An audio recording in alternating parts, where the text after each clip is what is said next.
ಸರ್ಕಾರಕ್ಕೆ ಈ ಗ್ಯಾರಂಟಿ ಯೋಜನೆಗಳಿಗೋಸ್ಕರನೇ ದುಡ್ಡನ್ನ ಹೊಂದಿಸೋದೇ ಅವರಿಗೆ ದೊಡ್ಡ ಕೆಲಸ ಆಗ್ಬಿಟ್ಟಿದೆ. ಹೀಗಾಗಿ ಈ ಶಿಕ್ಷಣ ಅಥವಾ ಬೇರೆ ಅಭಿವೃದ್ಧಿ ಕೆಲಸಗಳಿಗೆ ಅವರಿಗೆ ಆ ಕಡೆ ನೋಡೋದಕ್ಕೂ ಸಹ ಅವರಿಗೆ ಸಮಯ ಇಲ್ದಂಗೆ ಆಗ್ಬಿಟ್ಟಿದೆ. ಇದರ ಪರಿಣಾಮ ಶಾಲೆಯೊಂದರಲ್ಲಿ ಅಡಿಗೆ ಕೋಣೆ ಆ ಗೋಡೆಯೆಲ್ಲ ಕುಸಿದಿದ್ದು ಈ ಶಾಲೆ ಆವರಣದಲ್ಲೇ ಅಡಿಗೆ ಮಾಡುವಂತಹ ದುಸ್ಥಿತಿ ಅಲ್ಲಿ ನಿರ್ಮಾಣ ಆಗಿರೋದು.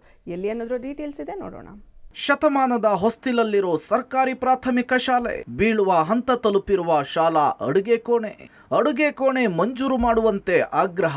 ಹೀಗೆ ಬೀಳುವ ಹಂತ ತಲುಪಿರುವ ಅಡುಗೆ ಕೋಣೆ ಶಾಲಾ ಆವರಣದಲ್ಲಿ ಮಳೆ ಗಾಳಿಯಲ್ಲಿಯೇ ಮಕ್ಕಳಿಗೆ ಅಡುಗೆ ಮಾಡ್ತಾ ಇರುವ ಸಿಬ್ಬಂದಿ. ಈ ಎಲ್ಲ ದೃಶ್ಯ ಕಂಡು ಬಂದಿದ್ದು ಬೆಳಗಾವಿ ಜಿಲ್ಲೆಯ ರಾಯಬಾಗ ತಾಲೂಕಿನ ಕಪಲಗುದ್ದಿ ಗ್ರಾಮದ ಸರ್ಕಾರಿ ಪ್ರಾಥಮಿಕ ಶಾಲೆಯಲ್ಲಿ. ಶತಮಾನದ ಹೊಸ್ತಿಲಲ್ಲಿರುವ ಸರ್ಕಾರಿ ಪ್ರಾಥಮಿಕ ಶಾಲೆಯ ಅಡುಗೆ ಕೊಠಡಿ ಸಂಪೂರ್ಣವಾಗಿ ಬೀಳುವ ಹಂತ ತಲುಪಿದ್ದು ಶಾಲಾ ಆವರಣದಲ್ಲಿಯೇ ಅಡುಗೆ ಮಾಡಿ ಮಕ್ಕಳಿಗೆ ಊಟ ಬಡಿಸುವ ದುಸ್ಥಿತಿ ಬಂದಿದೆ. ಅಲ್ಲದೆ ಮಳೆ ಬಂದ್ರೆ ಜೀವ ಭಯದಲ್ಲಿಯೇ ಬೀಳುವ ಅಡುಗೆ ಕೋಣೆಯಲ್ಲಿ ಅಡುಗೆ ಮಾಡುವಂತಹ ಪರಿಸ್ಥಿತಿ ಇದೆ.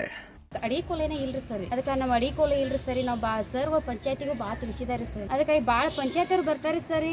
ಮಳೆಗಾಲದಾಗ ಆದ್ರೂ ಸರಿ ನಾವೆಲ್ಲ ಹಸಿ ಒಳಗನ ತೋದು ಎಲ್ಲ ಫೋಟೋದು ಎಲ್ಲ ಮಾಡಿದೀವ್ರಿ ಸರಿ. ಫೋಟೋ ಹೊಡ್ಕೊಂಡು ಹೋಗ್ತಾರೆ ಸರಿ, ಮತ್ತೆ ಗಪ್ಪ ಇರ್ತಾರೆ. ಫೋಟೋ ಹೊಡ್ಕೊಂಡು ಹೋಗೋದು ಗಪ್ಪ ಇರ್ರಿ ಸರಿ.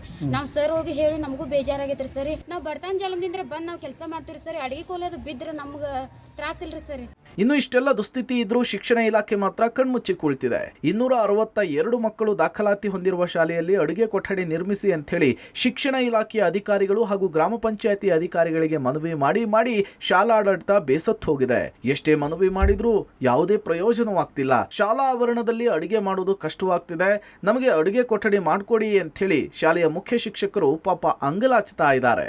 ಬಿಸಿಯೂಟ ಕೇಂದ್ರ ಬಹಳ ದಿವಸ ಆತ್ರಿ. ಇದು ಒಂದು ವಿನಾಶದ ಹಂತದಲ್ಲಿ ಇರೋದ್ರಿಂದ ಗ್ರಾಮ ಪಂಚಾಯತಿ PDO ಇರ್ಬೋದು, ಅಧ್ಯಕ್ಷರು ಇರ್ಬೋದು, ತಾಲೂಕ್ ಪಂಚಾಯತಿನಾಗಿನ ಅಕ್ಷರದಾಸೋಹ ಕಾರ್ಯಕ್ರಮದ ಅಧಿಕಾರಿಗಳು ಅವ್ರಿಗೂ ಕೂಡ ನಾವು ಮನವಿ ಸಲ್ಲಿಸಿದ್ದೀವಿ. ಈವರೆಗೂ ಯಾರೂ ಅದನ್ನ ಅವ್ರ ಕಡೆ ಗಮನ ಇಲ್ಲ. ಮತ್ತು ಭೋಜನಾಲಯನೂ ಮಂಜೂರಾಗಿತ್ತು ನಮ್ಮ ಶಾಲೆಗೆ, ಭೋಜನಾಲಯನೂ ಆಗಲಿಲ್ಲ. ಮಕ್ಕಳ ಸಂಖ್ಯೆ 262 ಇರೋದ್ರಿಂದ ಕಾಮಗಾರಿಗಳು ಆಗ್ತಾ ಇಲ್ಲ. ಈ ಶಾಲೆಗೆ ಹಾಗೆ ಉಳಿತಾ ಇದೆ. ಈ ಶತಮಾನದ ಅಂಚಿನಲ್ಲಿ ಇದ್ರೂ ಕೂಡ ಬಿಸಿಯೂಟ ಕೇಂದ್ರ ನಮ್ಮಲ್ಲಿ ಯಾಕೋ ಮಂಜೂರು ಆಗಲಿಲ್ಲ. ದಾಸ್ತಾನು ಕೊಠಡಿನೂ ನಮ್ಮದು ಸರಿ ಇಲ್ಲ, ಅದು ವಿನಾಶದ ಅಂಚಿಗೆ ಐತಿ. ಬಹಳ ಸಮಸ್ಯೆ ಆಗೈತಿ ನಮಗೆ. ಒಂದು ಕಾಲದಲ್ಲಿ ಮಕ್ಕಳಿಲ್ಲದೆ ಮುಚ್ಚುವ ಹಂತ ತಲುಪಿದ್ದ ಈ ಸರ್ಕಾರಿ ಶಾಲೆಯಲ್ಲಿ ಮಕ್ಕಳ ಸಂಖ್ಯೆ ಇದೀಗ ಹೆಚ್ಚಾಗಿದೆ. ಆದರೆ ಶಾಲೆಯಲ್ಲಿರುವ ನಾನಾ ಸಮಸ್ಯೆಯ ಕಾರಣದಿಂದ ಮಕ್ಕಳ ಸಂಖ್ಯೆ ದಿನೇ ದಿನೇ ಕುಸಿಯೋದಕ್ಕೆ ಶಿಕ್ಷಣ ಇಲಾಖೆಯ ಅಧಿಕಾರಿಗಳೇ ಕಾರಣ ಅನ್ನೋದು ಸತ್ಯ. ಇದೀಗ ಗ್ರಾಮಸ್ಥರು ಹಾಗೂ ಇಲ್ಲಿನ ಶಿಕ್ಷಕರು ಸರ್ಕಾರಿ ಶಾಲೆಯನ್ನ ಉಳಿಸಿ ಅಭಿವೃದ್ಧಿ ಪಡಿಸುವುದಕ್ಕೆ ಅನೇಕ ರೀತಿ ಶ್ರಮಿಸುತ್ತಿದ್ದಾರೆ. ಒಟ್ನಲ್ಲಿ ಸರ್ಕಾರ ಗ್ಯಾರಂಟಿ ಹೆಸರಿನಲ್ಲಿ ಶಿಕ್ಷಣ ಕ್ಷೇತ್ರವನ್ನ ಮರ್ತಂತೆ ಕಾಣಿಸ್ತಿದೆ. ಇನ್ನಾದರೂ ಸರ್ಕಾರ ಇಂತಹ ಶಿಥಿಲಾವಸ್ಥೆಯ ಕಟ್ಟಡಗಳನ್ನು ಗುರುತಿಸಿ ಶಿಕ್ಷಣ ಕ್ಷೇತ್ರಕ್ಕೆ ಹೆಚ್ಚಿನ ಅನುದಾನವನ್ನ ಕೊಡ್ಲಿ ಅನ್ನೋದು ಶಿಕ್ಷಣ ಪ್ರೇಮಿಗಳ ಆಗ್ರಹವಾಗಿದೆ. Chetan, public TV, Chikkodi.